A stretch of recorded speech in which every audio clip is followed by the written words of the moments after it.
Қалайсыздар достар?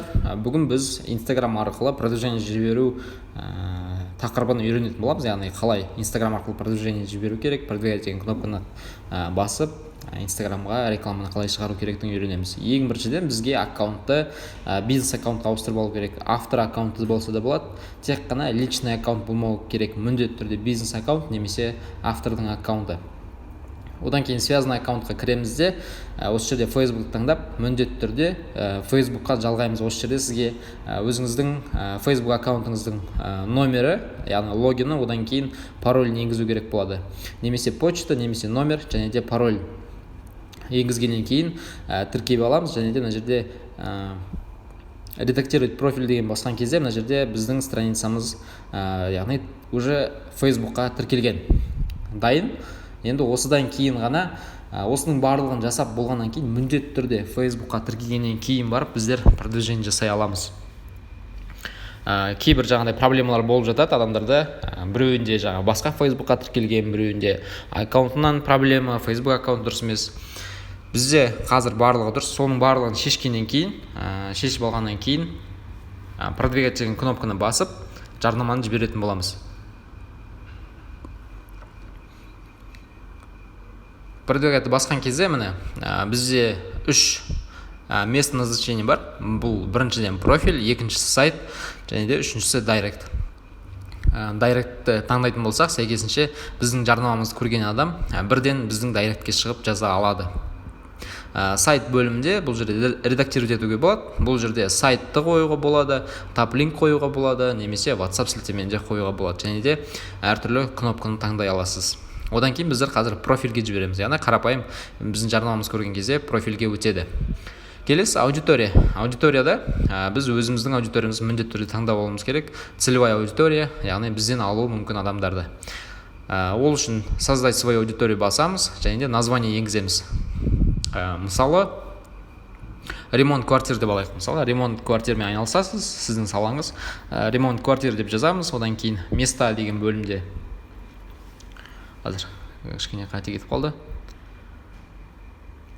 Места деген жерде Қазақстан деп белгілейміз. Немесе бүкіл Қазақстан емес, сіз нақты бір офлайн точкаңыз болатын болса, онда Ақтөбе, Алматы деген секілді әрбір бөлек қалалар таңдауға болады.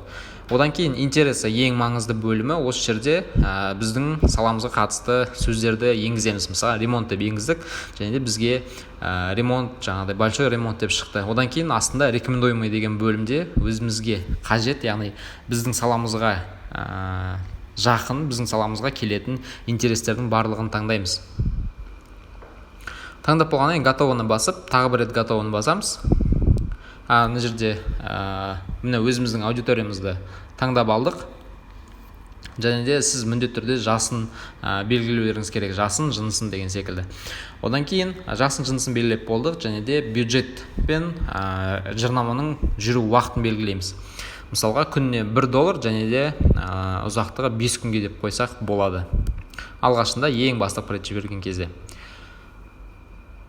Дәл қазір менің постым Instagram туралы, сондықтан мен өзімнің жаңағы аудиториям бұл кәсіпке қызығушы адамдар, және де қызығушылығы бар адамдар, және де Instagramға, жалпы маркетингке қызығатын адамдар. Сондықтан сол аудиторияны таңдап $1 мен 5 күнге $5 бюджетке реклама жіберемін. Осы жерде сізді реклама жіберместен бұрын міндетті түрде сізге картаны тіркеу керек болады. Картаның 16 цифры, жарамдылық мерзімі, яғни айы, жылы, одан кейін осы картаңыздың артындағы 3 цифрды енгізіп, сіз картаңызды тіркейсіз. Тіркеместен бұрын оплата в интернете сізде ашық болу керек. Қай банк болмасын, Каспий, Халық банк, без разницы, соның барлығын жасап, одан кейін создать промоутсын басқан кезде сіздің жарнамаңыз на рассмотрение болып қалады. На рассмотрение болып тұрады. Осы жерде сіздің Facebook жарнамаңызды ең бірінші рет жіберіп жатсыз, сәйкесінше сіздің жарнамаңызды 48 сағат тексереді. Ал егерде бірінші рет емес, бірнеше рет жіберсеңіз, онда уже 24 сағат, максимум 24 сағат тексереді. Менің жарнамаларым бір 5-10 минут ішінде шығып жатыр. Егерде сіздің жарнамаңыз тексерістен өтсе, онда сіздің жаңағыдай жарнамаңыз сейчас продвигается деп тұрады, және де осы жерде жарнамаңыздың результатын көре аласыз. Қанша ақша кетті, қанша клик болды деген секілді. Біреуін таңдайық. осы жерде міне қараңыздар, мысалға там 31 клик промо акция болған, және де охват 26.291 охват болған, және де осы посттан 8 адам подписка жасаған екен. Біздің бюджеттен 2 евро ақша кеткен, және де 85% ер адамдар, 18-24 жас аралығындағылар өте көп екен. Тағы бір айта кететін нәрсе, Facebook сіздің жарнамаңызды жібермей қалуы мүмкін. Ол кезде статус не одобрено деп тұрады. Ол кезде, яғни не одобрено болған кезде, сіз міндетті түрде не баннеріңізді, не текстіңізді өзгертіп, қайтадан салып, қайтадан продвигать деген кнопканы басып, осы іс-әрекеттерді қайтадан жасайсыз. Сол кезде Facebook тағы да қайтадан тексеріске шығарып, егер де барлығы дұрыс болатын болса, онда сіздің жарнамаңызды одобрить